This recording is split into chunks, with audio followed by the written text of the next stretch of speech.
하나님 말씀 사도행전 18장 1절에서 11절의 말씀 신약성경 218면에 있습니다.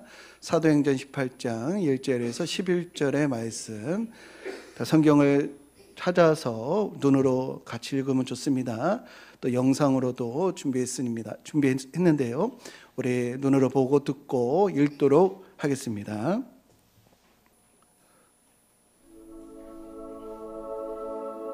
그 후에 바울이 아덴을 떠나 고린도에 이르러 아굴라라 하는 본도에서 난 유대인 한 사람을 만나니 글라우디오가 모든 유대인을 명하여 로마에서 떠나라 한고로 그가 그 안에 브리스길라와 함께 이달리아로부터 새로 온지라 바울이 그들에게 감해 생업이 같으므로 함께 살며 일을 하니 그 생업은 천막을 만드는 것이더라. 안식일마다 바울이 회당에서 강론하고 유대인과 헬라인을 권면하니라. 실라와 디모데가 마게도냐로부터 내려오매 바울이 하나님의 말씀에 붙잡혀 유대인들에게 예수는 그리스도라 밝히 증언하니 그들이 대적하여 비방하거늘 바울이 옷을 털면서 이르되 너희 피가 너희 머리로 돌아갈 것이요 나는 깨끗하니라. 이후에는 이방인에게로 가리라 하고 거기서 옮겨 하나님을 경외하는 디도 유스도라 하는 사람의 집에 들어가니 그 집은 회당 옆이라. 또 회당장 그리스보가 온 집안과 더불어 주를 믿으며 수많은 고린도 사람도 듣고 믿어 세례를 받더라. 밤에 주께서 환상 가운데 바울에게 말씀하시되 두려워하지 말며 침묵하지 말고 말하라. 내가 너와 함께 있음에 어떤 사람도 너를 대적하여 해롭게 할 자가 없을 것이니 이는 이 성 중에 내 백성이 많음이라. 1년 6개월을 머물며 그들 가운데서 하나님의 말씀을 가르치니라. 아멘. 사도 바울이 아테네를 떠나서 고린도에서 복음을 전하는 내용이 오늘 본문에 담겨져 있습니다. 이 고린도는 어떠한 도시인가? 로마와 아시아를 연결해주는 전력적인 요충지였습니다. 헬라 시대를 이어서 로마 시대까지 상업과 무역의 중심지였는데요. 이 고린도가 얼마나 화려했던지 헬라의 빛이다라고 하는 별칭이 있을 정도였습니다. 유적지를 가보면은 고린도로 들어가는 큰 길이 대리석으로 도로 포장이 되어 있다고 하고요. 그리고 수세식 화장실을 이미 그때부터 사용을 했다라고 합니다. 그런데 찬란한 헬라 문화 또 고린도의 부요함 뒤에는 이 방탕과 또 향락이라고 하는 그런 모습들이 만연했는데요. 이 고린도에는 곳곳에 신전이 있었고 여사제들이 다신을 위한 종교 행위를 했는데 그것은 일종의 종교적인 매춘이었습니다. 그래서 고린티안스라고 하는 고린도 사람처럼 하다라고 하는 단어가 나중에는 매춘을 하다라고 하는 그런 의미로 바뀔 정도로 이 고린도는 이 향락과 방탕의 대명사였습니다. 그 부패가 어느 정도였는지 이 사도 바울이 고린도 교회에다가 편지를 쓰잖아요. 고린도 전서를 보면은 6장을 보면은 이런 내용이 있습니다. 하나님 나라를 유업으로 받지 못할 자들을 열거하는데 그 당시에 이런 것들이 이제 만연했던 거죠. 음행하는 자, 우상숭배하는 자, 간음하는 자, 탐색하는 자, 남색하는 자, 도적이나 탐욕을 부리는 자, 술 취하는 자, 모욕하는 자, 속여 빼앗는 자, 그런 자들은 유업을 받지 못한다. 이렇게 열거한 것을 볼 때에 오늘날 현대 사회의 타락 이상의 그런 부패의 모습, 도덕적인 타락의 모습을 우리가 확인할 수가 있습니다. 사람은 통전적인 존재이기 때문에 육체가 이 부패하거나 타락하면요, 또 문화가 그러하면은 영혼도 영적인 것도 침체되어 있고 문제가 병들게 되는 경우가 많이 있어요. 그래서 사도 바울이 고린도에서 복음을 전하는 것이 매우 어려웠던 것 같습니다. 그래서 오늘 본문 6절을 보면은 얼마나 그 고린도 사람들이 대적을 하고 비방을 했는지 사도 바울이 머리를 흔들고 옷을 털면서 너희들이 구원을 받든 말든 그 피는 너희에게로 돌아갈 것이다. 나는 책임이 없다. 이러는 아주 격정적인 모습을 보여줍니다. 사도 바울이 원래 이런 분이 아니시잖아요. 목숨 걸고 복음을 전하시는 분이신데 아우 진저리를 치는 거예요. 이것은 얼마나 그 사람들이 비열하고 또 악랄하게 대적을 했는지, 에이 이 몹쓸 사람들, 이 나쁜 사람들, 내가 다시는 여기서 복음을 전하는가 봐라 라고 하면서 당신들의 멸망을 받든지 말든지 나에게는 책임이 없다, 이렇게 이제 너무 속상하고 분노를 이렇게 품게 된 겁니다. 사실 사도행전 16장을 보면은 원래 사도 바울이 아시아로 가려고 했거든요. 그런데 그런 전도 계획을 가지고 있었는데 하나님께서 그리스로 인도를 하신 거예요. 그리스로 인도를 하셔가지고 고린도까지 오게 된 거거든요. 원래 계획에도 없는 이 지역에 가게 되었고, 화려하지만 부패하고 향락적인 문화에 아연 실색을 했죠. 유대인들은 좀 다를까? 그 지역에서는 유대인들은 좀 다르겠지. 이런 생각으로 그들에게 복음을 전했는데 아주 봉변을 당한 거예요. 큰 고난을 그가 당해서 이 복음의 씨알도 먹히지 않을 이 소돔과 고모라 같은 도시 내가 그냥 떠나리라. 그냥 마음 접고 떠나리라. 여기선 복음 전화도 열매도 없을 것이고, 그러면서 마음을 정리를 하고 그 밤에 이제 잠을 자기 전에, 밤에 오늘 말씀 9절을 보시면은 밤에 주께서 환상 가운데 바울에게 말씀하시되 두려워하지 말며 침묵하지 말고 말하라. 왜 그런가? 10절에 보면은 이 성중에 내 백성이 많음이라. 방탕하고 타락한 도시, 게다가 아주 강박한 사람들, 원래 전도 계획에도 없었던 그곳, 가능성이라고 하는 것은 찾아볼 길이 없어서 이제 훌훌 마음을 정리하고 이 지역을 떠나려고 하는 바울에게 두려워하지 말고 침묵하지 말고 말하라. 이 성중에 내 백성이 많음이라. 이 성중에 내 백성이 많다라고 하는 의미는 뭘까요? 이미 이 지역에 그리스도인들이 많다, 이런 의미일까요? 그렇지 않죠. 왜냐하면 그 당시에는 초대교회가 태생하는 그러한 시기이기 때문에 그리스도인이 있을 리가 만무합니다. 또 예루살렘으로부터 수백 킬로 떨어져 있기 때문에 그리스도인이 있을 리가 없죠. 그런데 여기에 내 백성이 많다라고 하신 이유는 사람이 보기에는 가능성이 없고 소망이 없는 곳이라 할지라도 아직 아니어서 그렇지, 복음만 전하기만 하면 내 백성이 될 이들이 많다라고 하는 의미인 줄로 믿으시기를 주님의 이름으로 축복합니다. 타락하고 방탕한 그곳이지만 그 안에도 영적인 갈급함, 진리에 대한 목마름을 가지고 있는 이들이 있다는 거예요. 그들에게 두려워하지 말고 침묵하지 말고 전하라.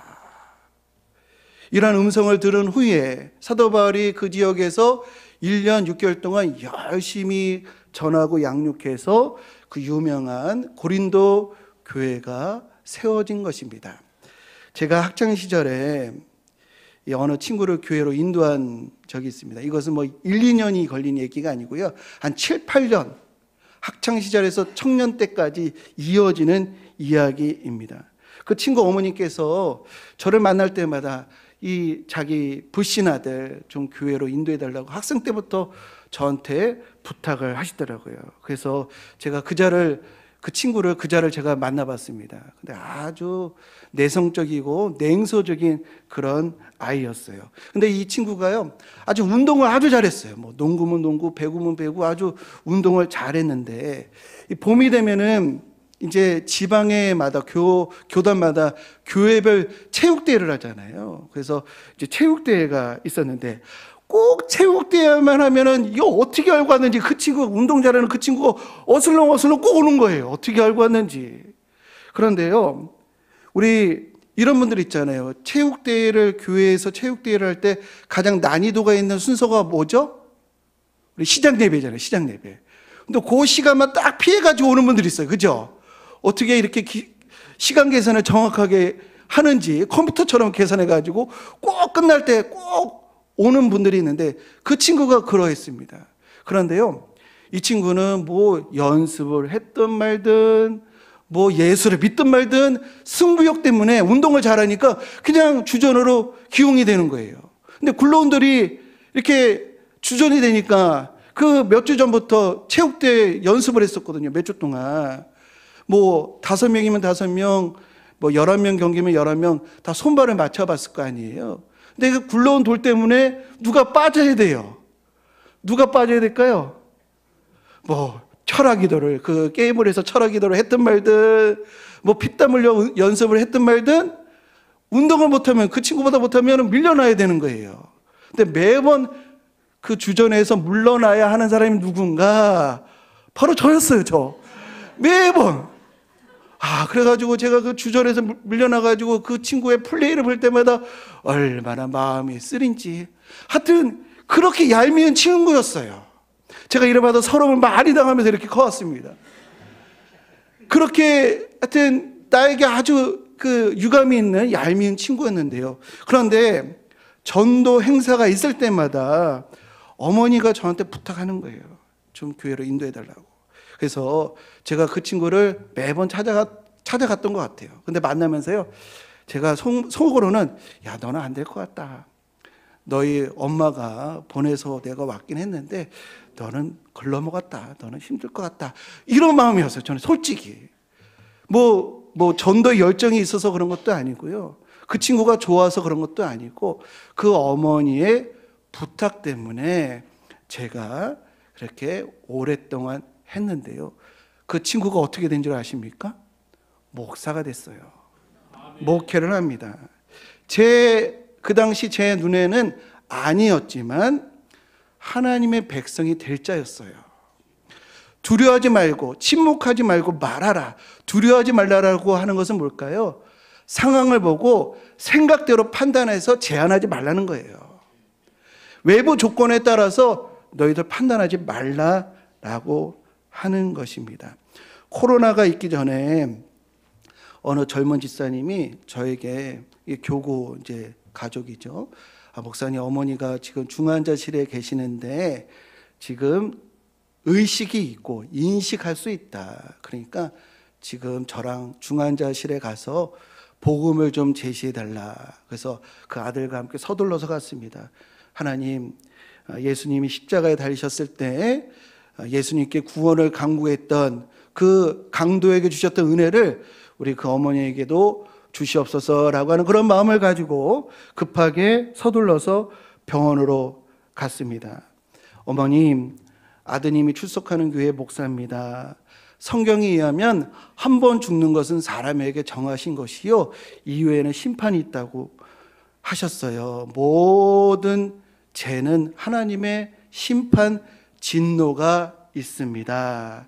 그러나 너희는 그 은혜에 의하여 믿음으로 말미암아 구원을 받았으니 이것은 사람에게서 난 것이 아니요 하나님의 선물이라. 어머니, 예수 그리스도의 십자가의 은혜를 우리 믿으면 구원을 하나님께서 선물로 주신다고 약속하셨어요. 어머니, 선물은요, 내가 자격이 없어도 받으면 내 것이 됩니다. 어머니, 이렇게 말씀하셨습니다. 사람이 마음으로 믿어 의에 이르고 입으로 시인하여 구원에 이른다고. 지금 마음이 중요합니다. 내가 만일 내 입으로 예수를 주로 시인하며 또 하나님께서 그를 죽은 자 가운데서 살리신 것을 내 마음에 믿으면 구원을 얻으리라 라고 말씀하셨어요 라고 복음을 제시하는데요, 그 어머니가요 머리를 막 흔들어요. 전 깜짝 놀랐습니다. 말을 못해서 답답해서 머리를 흔드는 게 아니고 듣기 싫다고 머리를 흔드는 거예요. 빨리 가라고 저한테 머리를 흔드는 거예요. 저는 그때 깜짝 놀랐어요. 야, 믿음의 아들로 그 구원받을 수 있는 은총이 그 마지막 그 순간에 주어졌는데 이것을 거부할 수도 있구나. 그 마음과 육체가 그 연약해졌을 그때 그 순간 마지막 하나님이 기회를 주시는데 그거마저도 거부할 수가 있구나. 전 충격을 받았습니다. 그런데 지난주에요, 카페에서 우연히 전교회 권사님을 만났습니다. 그 권사님이 하시는 말씀이 시누이가 죽기 전에 예수 믿었다는 거예요. 평생 교회를 안 다니는 시누이였는데 죽기 전에 마음을 열어 복음을 받아들이고 목사 불러서 세례받고 죽기 전에 예수 믿고 갔다는 거예요. 제가 그 얘기를 듣고 권사님께 물었습니다. 권사님, 혹시 복음 제시를 그때가 처음은 아니죠? 죽기 바로 직전에 복음 제시 그때 처음 한 것은 아니시죠? 라고 제가 물었어요. 그랬더니 맞다는 거예요. 젊었을 때 몇 번 시누이를 교회로 데려왔다는 거예요. 그리고 죽기 직전에 시누이가 그 일을 생생하게 기억하면서 말을 하더라는 거예요. 저는 그 얘기를 듣고 과거에 그 중환자실의 그 어머니 그 기억과 지난주에 그 권사님 말을 듣고 저는 깨닫게 되었습니다. 임종 직전에 거부하는 이와 마지막 그 순간에 영접하는 이의 차이가 무엇인가, 전 그걸 정확하게 정리하게 되었습니다. 우리 성도님들 1년에 두 번 우리가 전도 행사를 합니다. 지금까지 신앙생활을 해오면서 얼마나 많이 전도 행사를 우리가 지켜보았습니까? 잘 아실 것입니다. 밀물처럼 왔다가 썰물처럼 빠지는 거, 뭐 그냥 이벤트이지 뭐 교회 성장에 얼마나 성과가 있는가. 행사비만 지출했지 교회 부흥에 직접적인 그런 연결이 있는가. 그런데 저는 깨닫게 되었습니다. 우리가 진심으로 그 영혼을 위해서 기도하고 두려워하지 말고 침묵하지 않고 우리가 전하기만 하면, 우리 성도님들 요즘 전도하기가 얼마나 어렵습니까? 요즘 교회에 대한 오해가 얼마나 깊어요. 근데 그것을 뛰어넘어서 교회에 오게끔 할 정도로 우리 성도님들이 그들의 마음을 부드럽게 했다고 한다면, 이런 시국에 교회에 올 수 있을 정도로 몸과 마음이 움직여 봤다고 한다면, 적어도 마지막 순간에 복음이 증거될 때 그것을 거부하지 않게끔은 할 수 있겠구나 라는 생각을 하게 되었습니다. 우리 성도님들, 민물처럼 왔다 썸물처럼 가는 것처럼 보인다 할지라도 너무 소중한 일인 것 같더라고요. 그들이 그 마지막 순간에 복음을 받아들일 수 있는 통로가 될 수도 있겠구나. 회의가 아닌 소망을 품는 우리 모두가 되시기를 주님의 이름으로 축복합니다. 지금으로부터 150년 전에 서양 기독교에게 있어서 동양은 일본이었습니다. 왜냐하면 일본은 제일 먼저 개방을 했고요, 신속히 근대화가 되었고 급속히 서양 문물을 받아들였어요. 그런데 당시 선교사들이 의아했을 거예요. 왜 하나님께서 우리를 조선 땅으로 인도하시지? 의아했을 겁니다. 그 당시에 조선은요, 메마르고 가난한 땅, 나무 한 그루도 시원시원하게 자랄 수 없는 그런 땅이었어요. 희망이 보였을까요?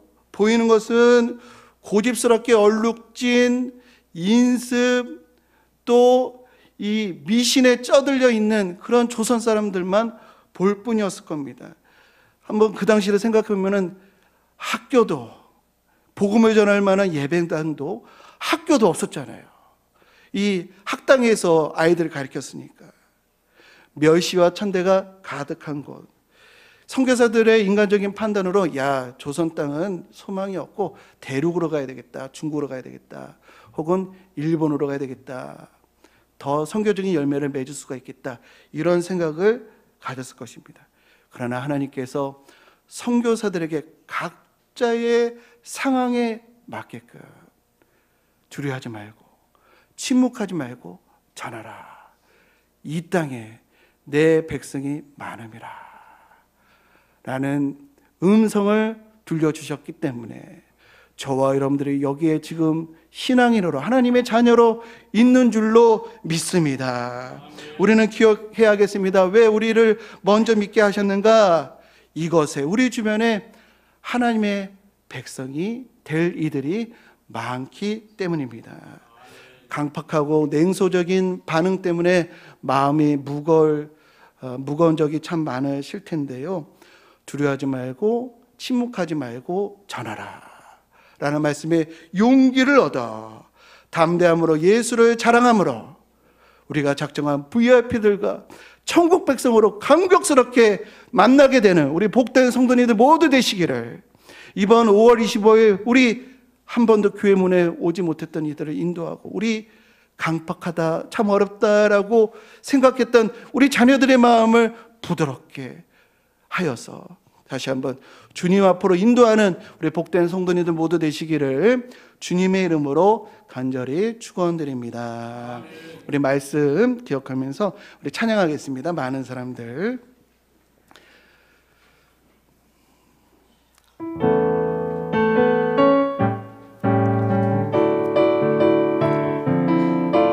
많은 사람들 참된 진리를 모른 채 주님 곁을 떠나갔지만,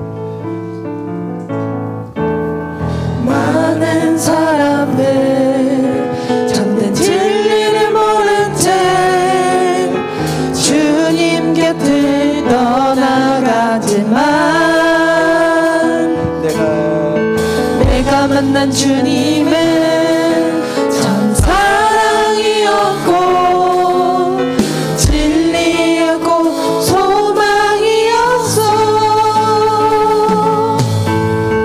난 예수가 좋다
두려워하지 말라, 침묵하지 말고 전하라. 이 성중에 내 백성이 많다. 이 말씀 내 가슴에 새기게 하여 주옵소서. 인내로, 하나님 인내로 주의 때가 반드시 옴을 믿으며 인내로 나아가게 하여 주시고, 주의 사랑과 국민의 마음으로 담대히 복음을 전하는 우리 모두가 되게 주여 강권적으로 붙들어 주시고 인도해 주옵소서. 주의 이름 부르며 우리 함께 기도하겠습니다. 주여. 하나님 아버지, 사도 바울이 사도 세상을 우리가 맡겨서 그것을 떠나려고 할 때 두려워하지 말고 침묵하지 말고 전하라. 이 성중에 내 백성이 많다 라고 했던 그 말씀을 이 땅의 선교사들에게 또 지금의 우리에게 들려주시기에 우리가 담대함으로 주의 말씀을 전하며 나아갑니다. 하나님, 우리가 만났던 친구들, 우리 만났던 우리 자녀들, 우리들에게 하나님 이 어려운 전도가 어려운 시기에도 하나님 그들의 마음을 부드럽게 해주시고 그들의 편견을 제거해 주셔서 주님께로 인도할 수 있는 저희 모두가 될 수 있도록 인도하여 주옵소서.